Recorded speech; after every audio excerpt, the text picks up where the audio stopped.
안녕하십니까. 또 한 주간 시작됩니다. 이번 주 이제 주제는 사과고요.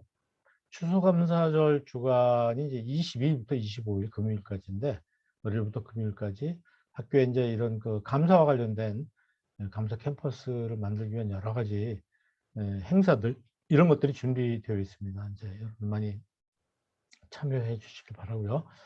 자, 오늘은 사과에 대해서 사과를 두 번 하죠. 이번 주하고 다음 주. 그다음에 이제 용서 두 번 하고 마무리. 그러면 이제 이번 학기 이제 끝나네요. 1시간 동안에 이걸 하시느라고 굉장히 수고가 많으신데 학생들 서서히 그 워크북을 작성하도록 이렇게 체크하시고요. 계속해서 이렇게 감사, 배려, 사과, 용서의 말들을 읊어보도록 학생들 많이 그 훈련시키시기 바랍니다. 특히 이제 이번 주가 사과기 때문에 미안합니다. 제 잘못입니다. 용서해 주세요. 어떻게 보상해 드릴까요? 이제 이런 것들에 대한 연습을 계속 해보도록 해 주십시오. 감동 스토리는 굉장히 감동적인 것이 있는데 시간이 부족해서 조금 덜 감동적인 거 이번 주 수업과 관련된 걸 한번 보여드리겠습니다. 예, 우리가 이제 의사소통에서도 이거 한번 다룬 적이 있는데 화가 나가서 둘이서 이제 자동차로 서로 정면 마주치는 그런 분노와 관련된 부분이니까 참고하시고요. 지난 시간까지 배려를 했다는 걸 말씀해 주시고, 좀 예를 들면 이런 것들을 학교에서 막 이거 캠페인 할 겁니다. 계속 좀 실천하자고 하나씩 좀 말씀해 주시면 좋을 것 같고요. 이번 주 워크숍은 사과입니다. 사과가 뭐냐? 사과는 돌이키는 거다. 또 용서의 청구서다. 분노를 가라앉히는 소화기다.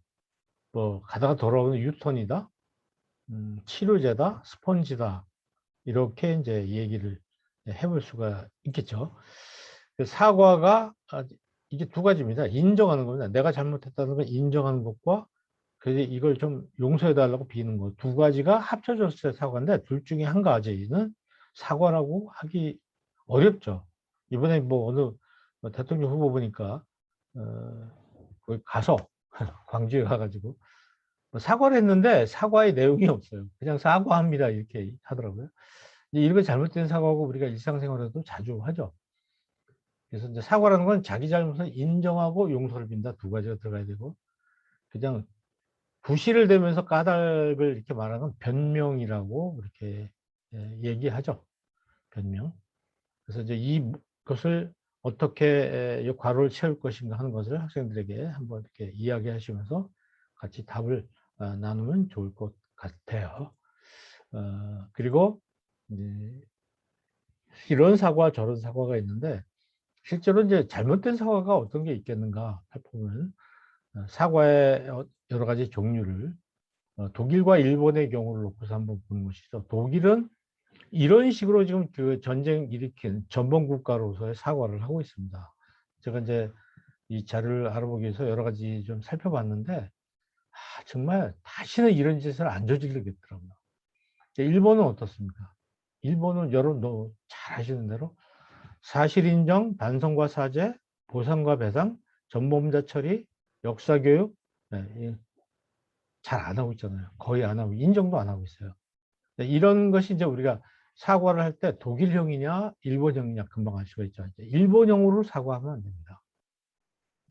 뭐 이제 한국하고 미국하고 일본이 셋이서 안보 어떤 연대를 갖는다. 근데 이제 그게 좀 문제가 있다는 거죠. 왜냐면 뭐 미국이 우리를 침략하거나 뭐 그런 건 없지만은 미국하고는 같이 한다 하겠지만은 그러니까 북한하고 대항하고 중국하고 대항하기 위해서 일본하고 손을 잡는다. 그 일본은 계속 우리 영토, 독도가 자기네 거라고 하잖아요. 그러니까 영토 전쟁이 일어나는 적이란 말이죠. 그 적하고 어떻게 한 팀이 될 수 있겠냐. 이런 그 주장들 일리가 있다고 저는 생각을 하고요. 몇 가지 사진을 이렇게 그냥 보여주세요. 1970년이니까 굉장히 오래된 거니까 지금 30년, 40년, 50년 된 거죠.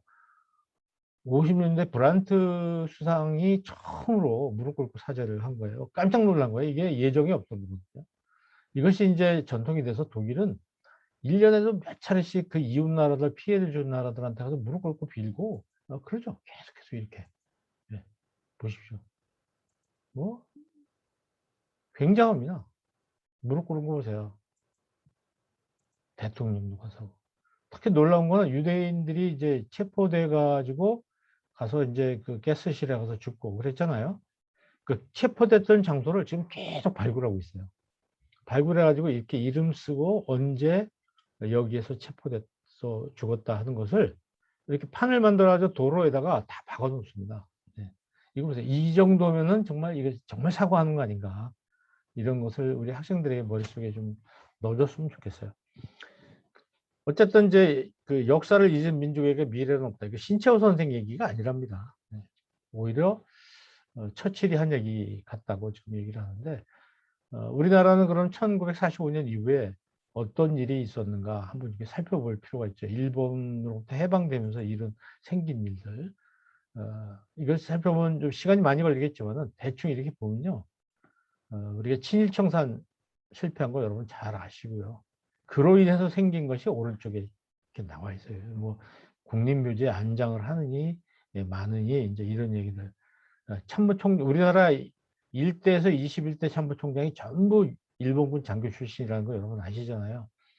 예, 이런 부분. 그다음 한강 인도교를 폭파하고 시위자한테 발포하고 독재 부패 뭐 그러면서도 사과를 좀 하지 않잖아요. 전두환 씨라든가 이런 사람. 그래서 그리고 오히려 그 당시에 권력자들이 추종자들이 계속해서 지금 정치를 주도하고 있어요. 이런 문제들.